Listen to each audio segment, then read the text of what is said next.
Hello everybody, how you all doing? Let's just start the video off by saying if you're in self-employed, you are your own boss.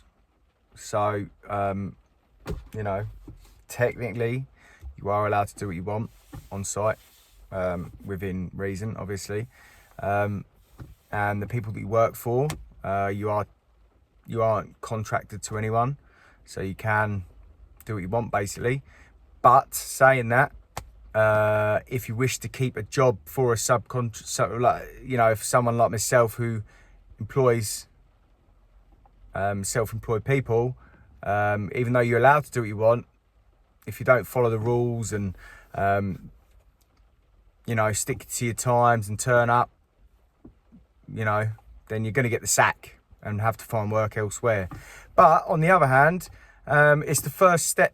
Being self-employed is taking the first step to being your own boss. You know, I was my own boss as soon as I turned 17, but obviously I worked for someone, or 16 or whatever it was, can't remember. I was my own boss because I was self-employed. You know, you sort your own taxes out.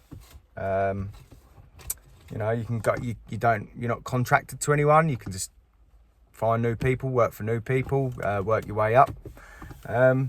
But, you know, there's quite a few different routes you can take as a bricklayer, which is quite handy, because depending on what type of person you are, what you want in life, it can really depend on what sort of route you take. You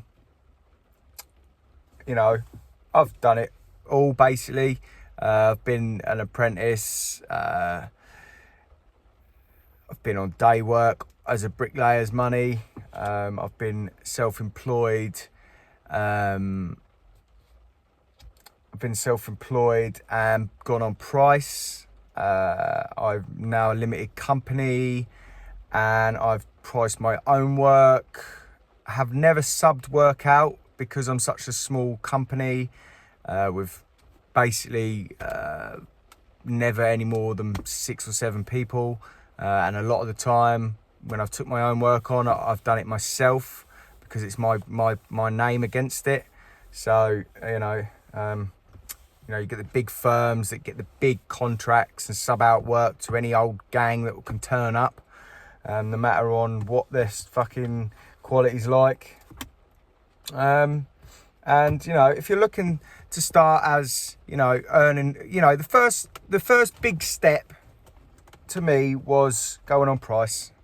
You know, I'd been on day work for years. I'd always worked hard and always thought to myself, fucking hell, I must be making him a fortune, which most likely I was. But I never really understood that whoever I worked for, I've worked for some good people in my life, you know, and quite a few different people, and working in different ways and different situations, and you know, it works, different ways work for everyone. You know, there's no right or wrong way of doing it.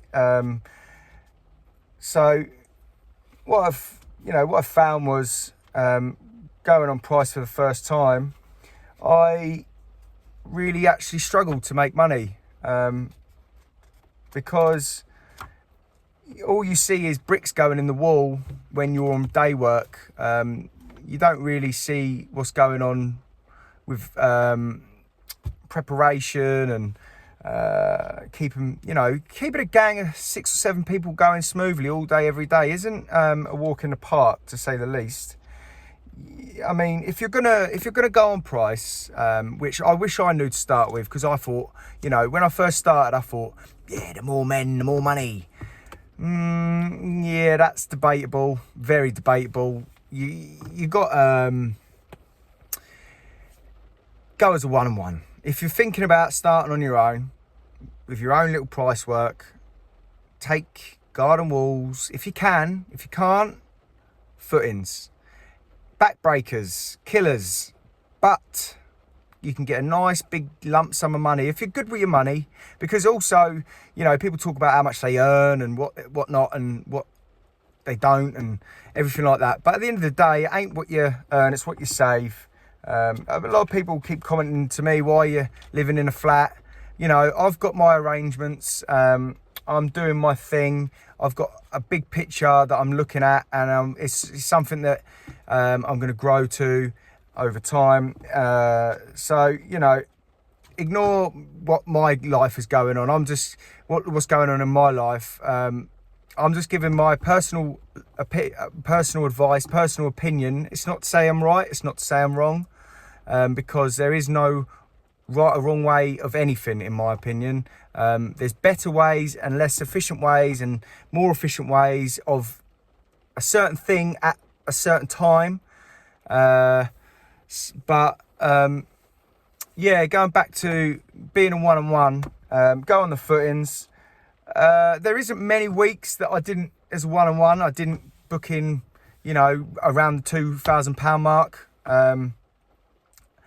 Trench blocks, you know, connecting into each other, £2 a pop, square boxes. It is honestly, you know, if you're gonna go for it, go for price work, and you want to earn a quick buck, then footings is the way to go.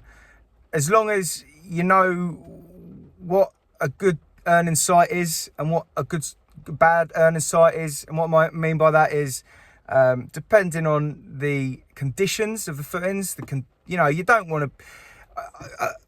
I don't work in a footing unless at least the inside has been scraped flat to the footing. You don't want to be, you know, working like a Billy Mountain goat, with one leg up in the air. We've all done it. All us brickies have done it, and we all say, we ain't doing it again. But sometimes, you know, when you want to just get on with it, you do it.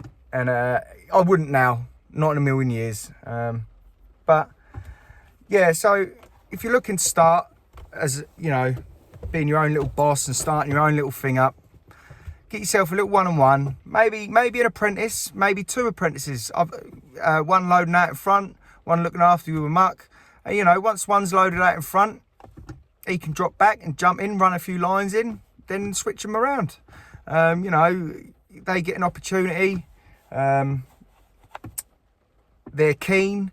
Do you know what I mean? And if you give people, man management is such a big key factor in running a gang as well. I'm learning. Quite simply, I'm learning how to man manage people. You need to find that balance of respect and being a prick, basically, and you need to find that middle ground, because you can be too nice and be walked over, or you can be a prick and they can think, fuck you, I ain't doing fuck all, when your back's turned. So you need to try and find a balance with balancing the, you know, because at the end of the day as well, everyone's got things going on in their own life as well. There's so many factors in what can affect a worker's attitude towards you, towards their performance, you know. There's just so many factors to take into account when you're a boss. I'd say you've also got to take into account,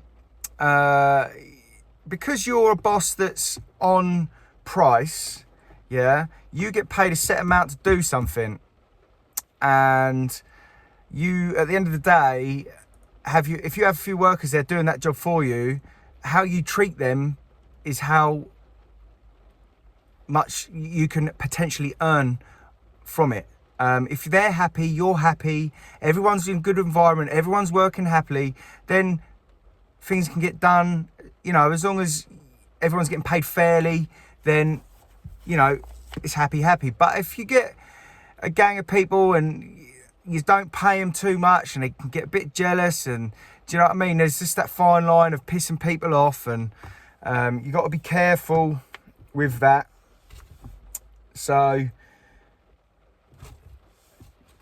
in my opinion, I'm a little bit lucky because of this YouTube channel. I get people that watch me day in, day out, and I get people contact me all the time about working with me, and they know what I'm like, they know how I work, they see how it's going with the others. I've had another 2 people message me, and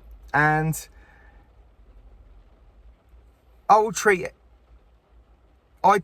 look, my dad, when he first, when we first really got maturely talking as grown-ups, when we started talking maturely about life and how you treat people. And one of the first things I remember was him always treat people the way you want to be treated.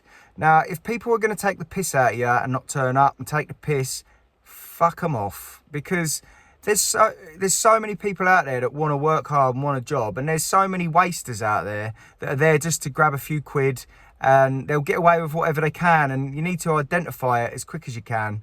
And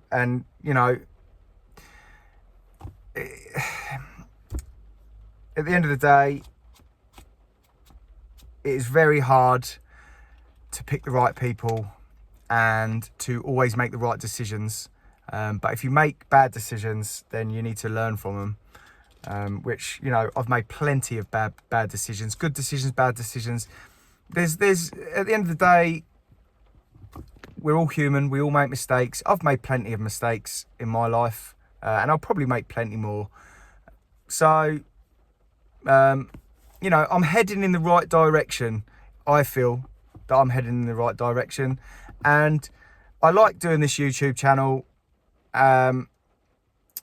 because I like to share my experiences and my knowledge, which is capped at the minute to a certain extent, but I'm trying to grow. If you're not trying to grow, you're not going to progress, and you can get complacent in life if you're not careful. So you have a few options. As a bricklayer, you can go self-employed, or you can get on the books, which is quite hard.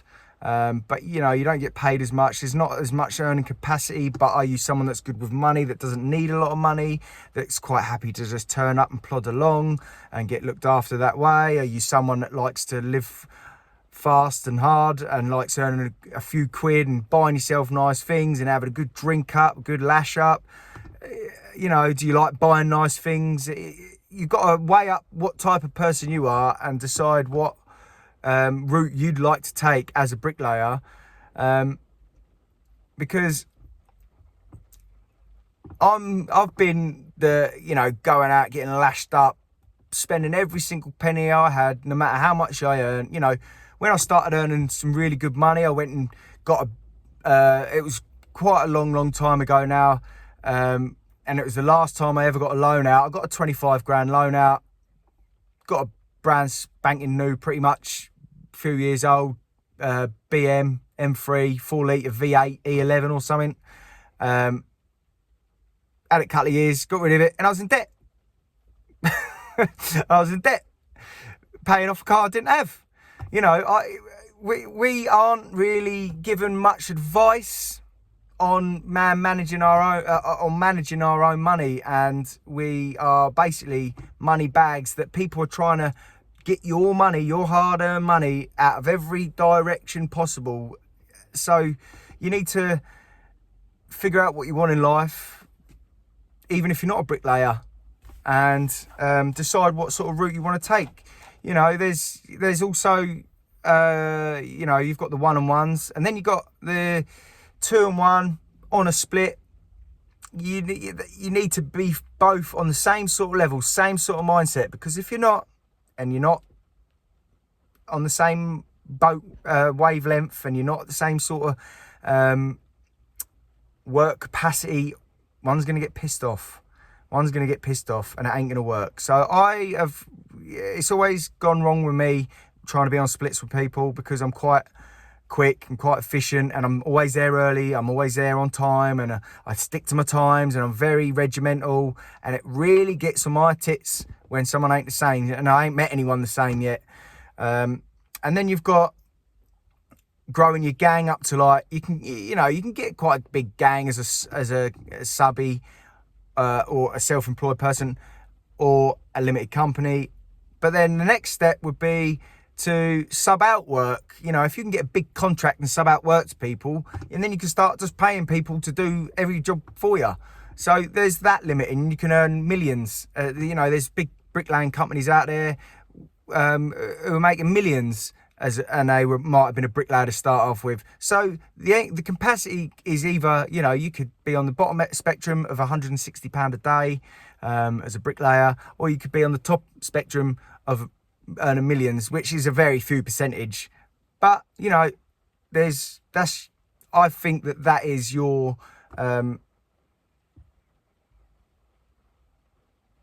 that's the opportunity you have as a bricklayer. You know, your opportunity is pretty much endless if you are the right type of person for it. I couldn't personally be that top person with subbing out loads of work to loads of different gangs. I just don't think I could. That ain't me. But there you go.